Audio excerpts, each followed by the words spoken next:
Donald Trump attempted assassination. On Saturday the 13th of July 2024, Donald Trump, the previous President of the United States of America, was attending one of his election rallies in Butler, Pennsylvania.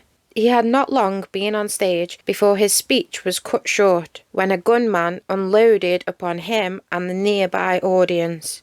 Trump was hit in the ear but avoided major wounding or death. But unfortunately, 2 members of the audience were critically injured and 1 person lost their life.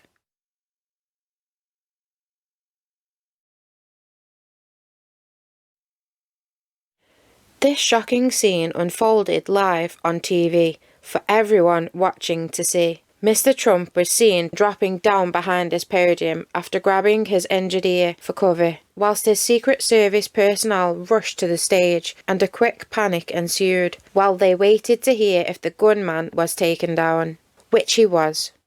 20-year-old Thomas Matthew Crooks was the gunman, who had positioned himself upon a building's slanted rooftop ready for his aim. So how on earth did this young man manage to not only avoid all security and Secret Service, but also get away with positioning himself upon a rooftop perfect for a stage shot, and yet not get detected by any of Donald Trump's security or snipers, who by the way were also positioned upon rooftops? I know there were thousands in the crowd, so it's a hard job to keep watch over everyone, but come on. How did they not see him, or anyone for that matter?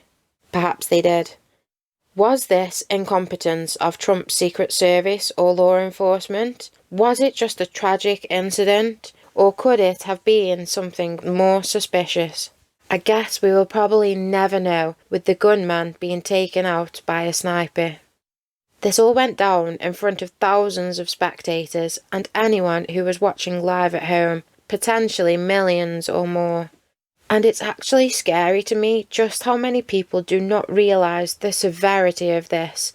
The fact we could have just witnessed the former president of USA get assassinated live on TV.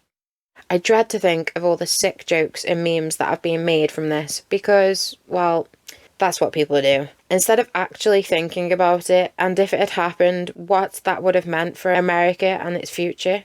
But this is some serious shit. Not only did 1 person actually lose their life that day, but if Trump had been assassinated right there, whoa, America would have lost their shit.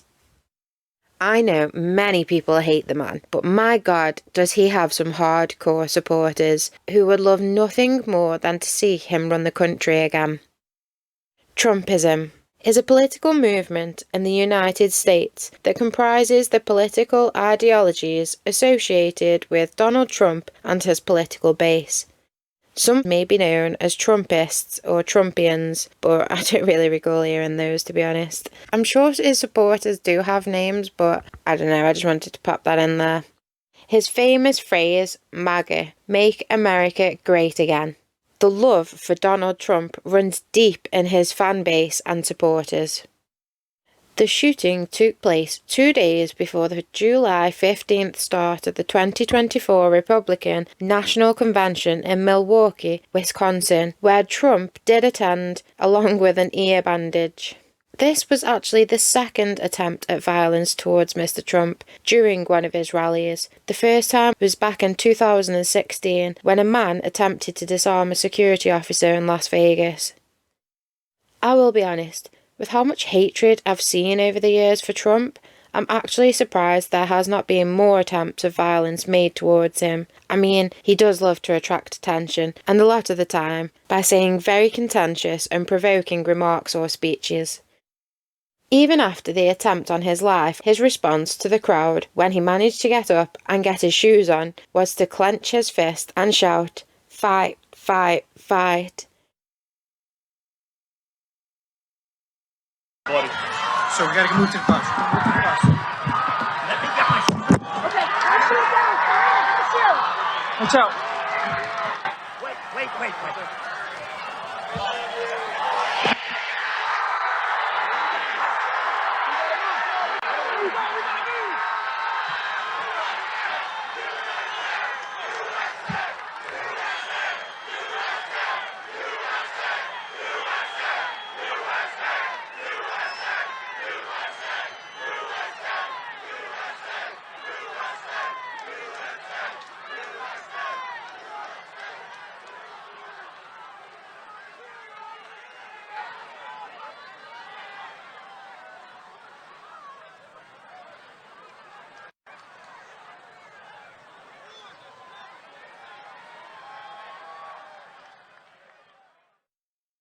What a strange response. Who do you want to fight, Trump? Do you want your supporters in the audience to fight each other? Seriously, what did he mean? So this rally took place at Butler Farm Showground in Pennsylvania, one of many of Trump's rallies attempting to garner votes for the re-election. Attendees at Trump's rallies are screened for prohibited items, including weapons. The Secret Service routinely screens and monitors nearby buildings and businesses, including structures outside security perimeters. 4 separate counter-sniper teams were assigned to the event, 2 from Secret Service and 2 from local law enforcement. So with all of this put in place, and all of the planning beforehand, how did they miss 20-year-old Thomas Matthew Crooks laying upon a rooftop nearby? Trump arrived on the stage around 6 p.m, and not long into his speech, Thomas would fire multiple shots towards Donald Trump and his nearby audience, missing a deadly shot to the ex-president but injuring others and fatally wounding one person with a supposed headshot. Just how traumatic for the audience nearby this must have been, and the family. Yes, Trump avoided death that day, but as his other supporters were unaware, chanting USA, USA, a person lay dying behind the stage. This terrifying event will go down in history, I'm sure. So Trump was standing on a stage here, with his audience and supporters surrounding him. Some Secret Service snipers were positioned above these buildings, whilst 20-year-old Thomas Matthew Crooks was positioned here, above this building.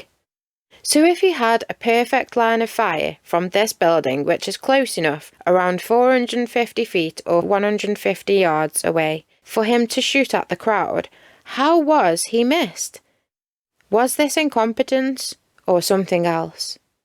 Apparently, people were even heard in the crowd shouting that someone was on the roof, then that he has a gun, with some even capturing him on video.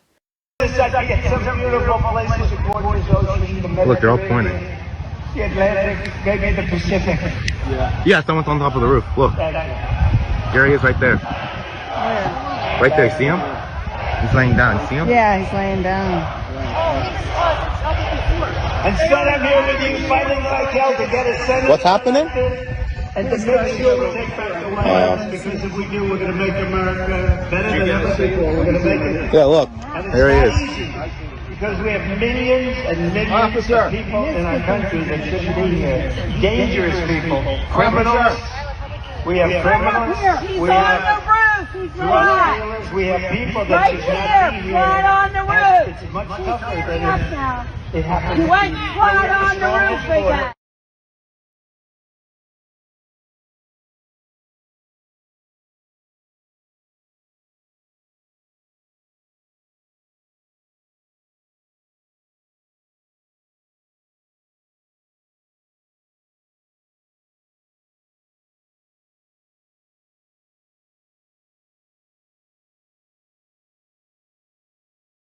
So why no response, or such slow reactions?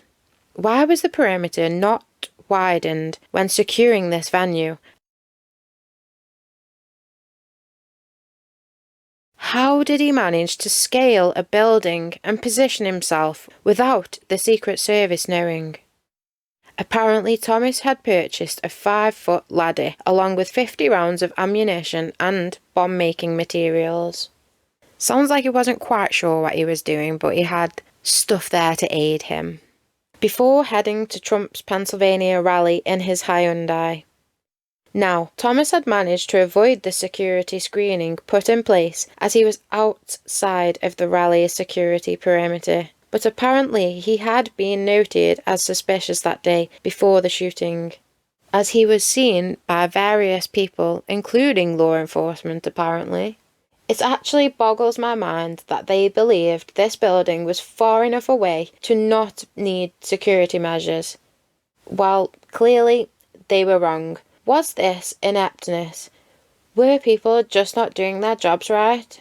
Apparently Thomas had actually managed to scale the building, which was around 400 feet, or 120 meters high through the building's air conditioning unit, but I'm not sure of this. It was also said the building housed multiple law enforcement and police snipers tasked with covering the rally, but none of them had been positioned on the rooftop due to manpower shortages. I don't know if this is a fact though, as many reasons/excuses were reported. So why did this 20-year-old shoot at Donald Trump?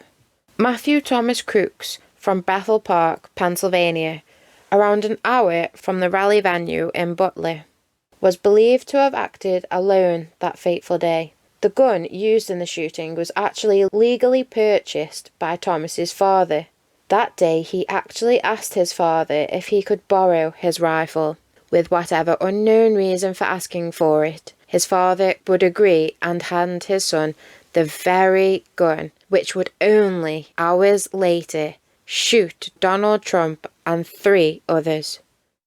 Thomas attended Bethel Park High School, where he was said to have been bullied incessantly. Every day he would be picked on for being quiet and reserved, and also how he would wear camouflage and hunting gear to school. Thomas was a member of the Clareton Sportsman's Club, which included a 200-yard rifle range. He worked as a dietary aide in the kitchen of a nearby nursing home. He had graduated from Community College of Allegheny County only 2 months prior to the shooting, or Allegheny. I'm sorry if I pronounced the words and names wrong in this. I find it really hard to pronounce names and words anyway. Like I struggle with my fibromyalgia actually talking properly. So if I mispronounce words or names or places, I'm sorry. I mean no disrespect to anybody. I am trying. So yeah, he had graduated from Community College of Allegheny County only 2 months prior to the shooting. He also had no criminal record. He graduated with an associate degree in engineering science, a promising future ahead it seemed. He was known to be a registered Republican. He also donated $15 to a Liberal campaign group, Act Blue, back in 2021. So slightly confusing. Thomas had been a member of the Sportsman's Club for at least a year prior to the shooting.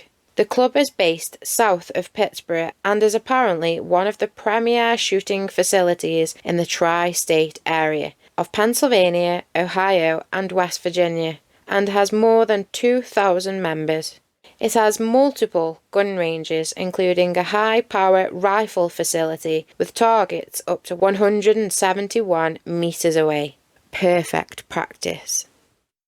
It was reported that the gun Thomas used that day was a semi-automatic AR-15 rifle. An AR-15, or a variant of, has been reportedly used in several mass shootings, including Aurora, Colorado, Newtown, Connecticut, San Bernardino, California, Sutherland Springs, Texas, Las Vegas, and Parkland, Florida, in which a total of 154 people were killed. This civilian sibling of a military assault rifle is an exceptionally polarizing product of modern American industry. The AR-15 and its semi-automatic cousins shoot 1 round for each pull of the trigger. The user can fire multiple shots in quick succession. AR-15s fire high-velocity bullets that travel at triple the speed of a handgun round. They are accurate over long distances and cause expansive, devastating wounds to soft tissue and internal organs. Buying an AR-15 is actually frighteningly quite easy in America, depending on the state. Anyone could walk into a gun store with ID and, providing they pass a federal background check, can walk out with one of these extremely deadly weapons. It's actually quite horrifying, especially as I am British, where guns are banned. Most of our officers are not even equipped with guns, which is also kind of scary. So, why did this 20-year-old college graduate registered Republican shoot at Donald Trump? Police and investigators have been searching for evidence of a motive, yet still there is no clear motive found. or the usual manifesto these kinds of perpetrators will create, and more often than not, leave behind some kind of evidence of this somewhere. But no, nothing. Although he was bullied horrifically at school, which I hate, by the way, there were no records of mental health issues or any reason to give anyone suspicions of his future deadly acts. He was barely seen across social media platforms, and one of his only ones, which I believe was Discord, was taken down. His ideology was not shown on social media like many similar criminals would do here. Thomas's political activities seemed diverging and also contradicting with one another, so really it was unknown what his political views actually were, or whether the assassination attempt was even related to them. Maybe this guy just had a serious hatred for Donald Trump, did not want to see him get the opportunity to run the country again, so when he heard of Mr. Trump coming to town, decided to take his chance to eliminate that possibility. Well, who knows, or will we ever really know why? As mere seconds after the shooting and attempt at taking Trump's life had occurred, his Secret Service honed in on the threat and took him down, literally, ending his life right there on the rooftop, with what I believe was a headshot wound, plus more.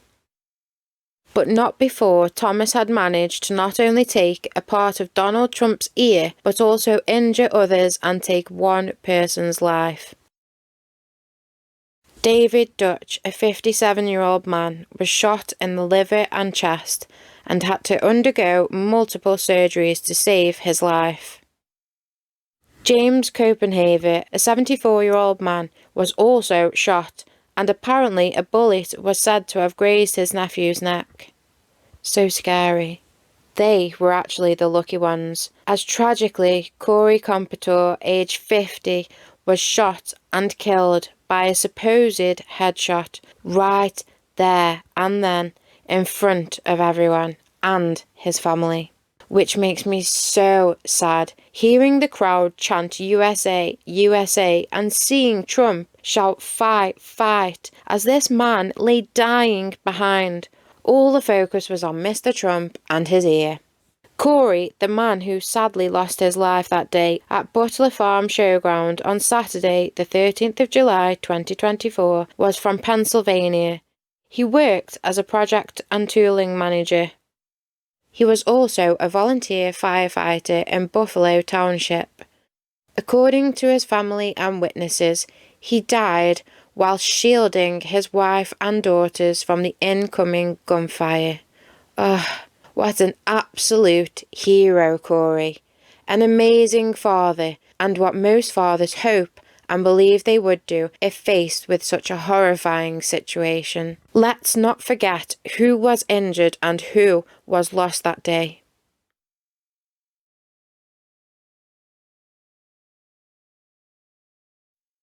There is a theory that Thomas Matthew Crooks made the astonishing decision to shoot at Mr. Trump that day for fame. You know, his name going down in history for shooting the former and maybe even could be future president of the United States.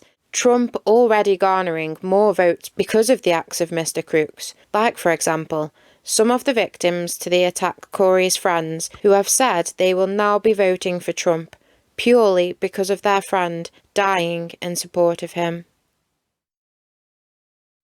Thomas may have done it for fame, considering just how bullied and pushed out he always was with his peers, never being noticed, except for being odd and different.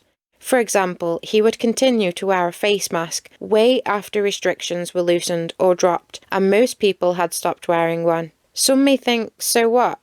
He was just being careful, maybe he had health conditions or whatever, but either way, this would make Thomas stand out. Already being bullied every day, this most probably didn't help. It has been known that in many cases where someone will murder for no other apparent reason but fame, it is because they just want to finally be noticed. Fed up of forever being pushed aside and forgotten about, they want to go down in history, which, no doubt, he now unfortunately will. Although I am sure they will have already attracted bad press or accusations of not doing their jobs that day, but I don't think we can put the full blame on the Secret Service counter snipers, as let's face it, they are notoriously badass. Although I do believe there could and should have been more of them allocated to this rally, for multiple reasons. One big reason being just how open this event was in just a field. Most venues where political rallies are held are usually positioned in places where there is something of an enclosure around the stage, which makes the jobs for the snipers much easier as there would be far less ground to cover.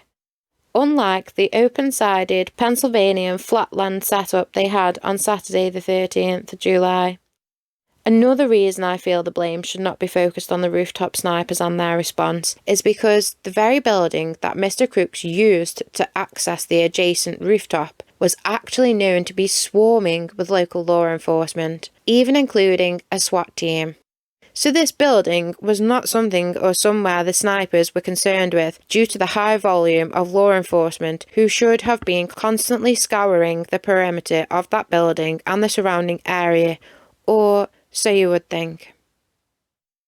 The snipers also had the job of looking over thousands of people in the crowd. They can't look everywhere, can they really? At first, the snipers were unsure if the rooftop man was actually a part of law enforcement entrusted to secure the area, as how did someone actually manage to get past the security and climb up and then somehow access the building's rooftop? Confusion everywhere. The counter-sniper, who then had eyes on Thomas, had asked for clearance to neutralise the shooter only moments before the first shot rang out. But he was told to stand down until they knew for sure they wouldn't be shooting at law enforcement. It just seemed like a fuck-up to me. There was around a 90-second delay in responses and communication on the situation between everyone, which unfortunately led to the shooter managing to unload on the crowd, killing one person. As there hasn't been a mishap like this in decades, and with local law enforcement knowing the Secret Service counter-snipers were on scene, perhaps they just thought, well, the big boys have got this, and therefore laxed on their duties and jobs that day, maybe not paying enough attention or patrolling the perimeter and building often enough. Either way, I'm sure everyone, including the snipers and law enforcement, would have had to have answered many questions after how it all played out that day. And I also doubt an open field like this will be used again anytime soon. Also, wider perimeters and more security in place, especially at any future Trump rallies in the lead up to the 2024 presidential elections. I dread to think how America would have reacted that day seeing Donald Trump assassinated live on TV. Seeing the photos and the videos from the rally really feels like some sort of movie. It's terrifying to me that no, this is true life. This could happen at any moment.